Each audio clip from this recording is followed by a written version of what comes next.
2 రోజుల క్రితం పవన్ కళ్యాణ్ గారు కాకినాడ పోర్టులో చేసినటువంటి సినిమామాటిక్ ప్రయత్నం ఏదైతే ఉందో ఇంకా కూడా ఆ సినిమామాటిక్ ప్రోగ్రాం గురించి అయితే చర్చలు నడుస్తూ ఉన్నాయి. అందులో భాగంగా ఏబిఎన్ వారు టెలికాస్ట్ చేసినటువంటి ఒక క్లిప్ మీకు చూపిస్తాను, ఒకసారి వినండి. ఆ సీజ్ చేసిన షిప్ గురించి మీరు ఏదైతే బ్యాక్గ్రౌండ్ మ్యూజిక్ కొట్టి సినిమామాటిక్లో ఓజీ రేంజ్లో ఉంది 5 అని చెప్పి సోషల్ మీడియాలో పోస్టులు పెట్టే వాళ్ళందరికీ ఏబిఎన్ ఛానల్లో ఒకసారి గమనిస్తే అసలు దాంట్లో వాస్తవాలు అనేవి గమనించవచ్చు మీరు. కాకినాడ పోర్టుకు వచ్చిన పశ్చిమ ఆఫ్రికా నౌక స్టెల్లా ఎల్ పనామాను సీజ్ చేసే విషయంలో అధికారులకు పలు చిక్కుముడులు ఎదురవుతున్నాయి. నౌకలో రేషన్ బియ్యం ఉన్నందున దాన్ని సీజ్ చేయాలని డిప్యూటీ సీఎం పవన్ కళ్యాణ్ అధికారులను ఆదేశించారు. అయితే ఇప్పుడు ఈ వ్యవహారంపై అధికారులు మల్లగుల్లాలు పడుతున్నారు. ఒక దేశం నుంచి మరో దేశానికి కార్గో కోసం వచ్చిన నౌకను నిబంధనల ప్రకారం సీజ్ చేసే అధికారం ఒక్క కస్టమ్స్ డిపార్ట్మెంట్ కు మాత్రమే ఉంటుంది. అది కూడా ఆ నౌకలో స్మగ్లింగ్ వస్తువులు గుర్తిస్తే కేసు నమోదు చేసి కొన్ని రోజులు నిలిపివేస్తారు.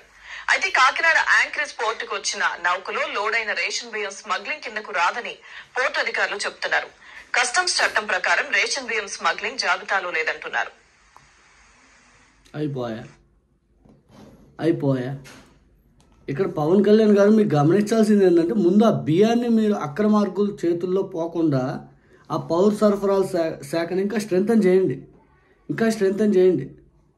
ఏదైతే ఎక్కడెక్కడ ఆ సంబంధిత పౌర సరఫరాల శాఖ మంత్రిత్వాలలో ఎవరైతే పోలీస్ డిపార్ట్మెంట్ వాళ్ళతో కాంటాక్ట్ ఎక్కువగా ఉండటం, తర్వాత ఈ కస్టమ్ పోలీసులతో ముందే ఇంటరాక్షన్ అవ్వటం, ఏమేమి అది అని చెప్పి ముందే ఒక ప్లాన్ అనేది ప్రిపేర్ చేసుకోండి. ఆవేశపూరితంగా అక్కడికి వెళ్ళి సీజ్ అయిన షిప్ని, పక్క దేశాల షిప్ని అసలు సీజ్ చేయడం అనేది మ్యాక్సిమం అనేది అసలు కేంద్ర ప్రభుత్వం లేదా కస్టమ్స్ అధికారులు మాత్రమే చేయగలరు. కానీ ఇక్కడ పూర్తిగా పవన్ కళ్యాణ్ గారు వెళ్ళి సీజ్ ద షిప్ అనగానే ఆ సీజ్ ద షిప్ అని చెప్పి ముందు వాళ్ళు అల్లాడిపోతూ ఉన్నారు.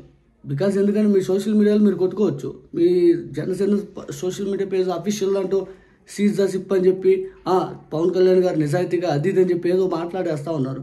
కానీ దీని వెనక వాస్తవాలు ఏంటంటే, మీరు ఒక వ్యక్తి టార్గెట్గా అది త్వరలో అరెస్ట్ చేయాలనే టార్గెట్ తోటి ఇదంతా తీసుకెళ్తున్నారు, ప్రజలందరూ గమనిస్తూ ఉన్నారు. కానీ మీరు ప్రతి అంశాన్ని ఏదో రాధాంతం చేసి ఏదో అయిపోయింది అనే వేలో కంటే కూడా నిజాలు వెలికి తీసి ఏం జరిగిందని సంబంధిత శాఖకి పూర్తి స్థాయిలో అథారిటీ ఇవ్వండి. బికాజ్ మొన్న హోమ్ మినిస్టర్ గారు దాంట్లో వేలు పెట్టి నేనే హోమ్ మినిస్టర్ శాఖ తీసుకుంటాను 5 అని గందరగోళం సృష్టించారు. ఇక్కడ జనసేన పార్టీ నాదెండ్ల మనోహర్ గారి చేతిలోనే పౌర సరఫరాల శాఖ ఉంది. ఇక మీరు అంటారు 6 నెలలుగా నేను వెళ్దాం అనుకుంటున్నాను, ఇంతవరకు వెళ్ళని అధికారులు అడ్డుపడ్డారు 5 అన్నారు. 6 నెలల కాలంలో మీరు డిప్యూటీ సీఎంలో హోదా ఉండి అక్కడికి వెళ్ళకపోయారా? ఏ అధికారి మీరు మిమ్మల్ని అడ్డుపడ్డారు? ఏ అధికారి అంటే మీరు ఈ రాష్ట్రంలో చిన్న పోలీసు వారు చెప్పినా కూడా అడ్డుపడితే ఆగిపోతారా? మీకంటే పైన అధికారి చెప్తే ఆగిపోతారా? ఇంకా డిప్యూటీ సీఎం పదవి మీకెందుకండి? ఇంకా బికాజ్ మీకంటే పైన ఉన్న అధికారి చెబితేనే మీరు ఆగిపోవాలి. ఆ పైన ఉన్న అధికారి ఎవరు? చంద్రబాబు నాయుడు గారు. ఇంకా ఆయన చెప్పారు కాబట్టి ఆగారా?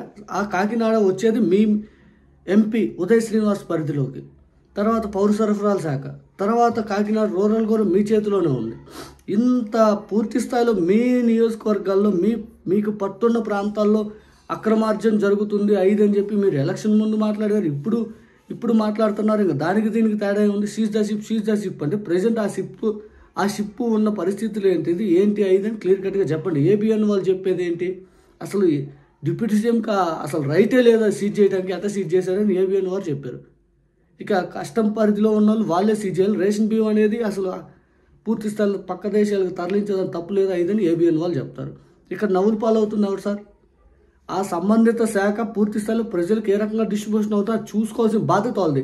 ఇక పక్క దేశాలకు వెళ్తుంది 5 అని చెప్పి ఆపే కంటే కూడా ముందు ఎక్కడి నుంచి మొదలవుతుంది, రూట్స్ నుంచి మీరు కాజ్ కనుక్కొని దాన్ని పూర్తి స్థాయిలో బాగు చేయడానికి ప్రయత్నం చేయండి. చేయి దాటిపోయిన తర్వాత మీరు చేసేది ఉపయోగం ఏముంది? చచ్చిన శవాన్ని బతికించలేరు సార్. బతికుండగానే ఏం చేస్తే బతుకుతుంది, ఇంకొద్ది బతికిద్దామని ఆలోచన మీరు చేయండి. అంతేగాని ఎవరినో టార్గెట్ చేసుకుంటూ ఏదో చేయడానికి మీరైతే చేయొద్దు, ఎలా అయితే చేయొద్దు. మొన్న విజయవాడ నుంచి తెలంగాణ మీదకుండా ఛత్తీస్గఢ్ నుంచి తర్వాత ముంబై నుంచి ఆఫ్రికా ఖండాలకు వెళ్తుంది ఏబిఎన్ వాళ్ళు రాశారు. దాలాంటివి పట్టుకోరు. మీ కాకినాడ నుంచి వెళ్ళిపోతున్నాయి, కసబ్ వచ్చేస్తున్నాడు, డ్రగ్స్ వచ్చేస్తున్నాయి. ఆల్రెడీ డ్రగ్స్ కేసులు ఉన్న వాటిలో మాత్రం మీరు పట్టించుకోరు. ఏమన్నంటే నాకు అధికారులు సహకరించట్లేదు, ఆయనేమో ఆర్థిక వ్యవస్థ బాగలేదు, ఆర్థిక వ్యవస్థ డబ్బులు లేవు, పథకాలు అమలు చేయలేను. ఎటు చూసినా ఈ ప్రభుత్వాన్ని అస్తవ్యస్త పరిపాలన చేస్తూ ఉన్నారు. ఇంకా ప్రజలు మిమ్మల్ని నమ్మి ఓట్లు ఎందుకు వేశారు? మీ కింద అధికారులే మీకు పనిచేయట్లేదంటే ఇంకా మీకు ప్రభుత్వంలో నడిపే అనుభవం ఏ రకంగా ఉంది? మీకు నడపలేరనే కదా, మీకు ప్రభుత్వాన్ని నడపడం చేత కాదనే కదా. ఇదిగో పలానా అధికారి నాకు సహకరించట్లేదంటే ఆయన సస్పెండ్ చేసే రైట్ మీ కాడ ఉంది. ఆయన సస్పెండ్ చేస్తారని చేయరు. ఒక సోషల్ మీడియాలో వ్యక్తి పోస్ట్ పెడితే ఆ వ్యక్తిని పట్టుకోలేదని చెప్పి ఒక ఎస్పీని సస్పెండ్ చేశారు, కడప జిల్లా ఎస్పీని, సిఐని సస్పెండ్ చేశారు. కానీ ఇంత అక్రమార్జన, ఇంత దండుకోత, ఇసుక నుంచి, మద్యం నుంచి, లేకపోతే మహిళల అత్యాచారాల ఘటనలు, ఇవన్నీ వీటి మీద ఏ ఒక్క ఎస్పీని మీరు సస్పెండ్ చేయాలి? చూసే వాళ్ళకి ఇవన్నీ ఎట్లా కనపడతాయి? కావున డిప్యూటీ సీఎం పవన్ కళ్యాణ్ గారు, మీరు ముందు ప్రభుత్వంలో ఏ రకంగా విధి విధానాలు అంటే ఏ రకంగానే చూసుకోండి.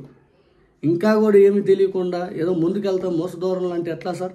అది గమనించండి దయచేసి.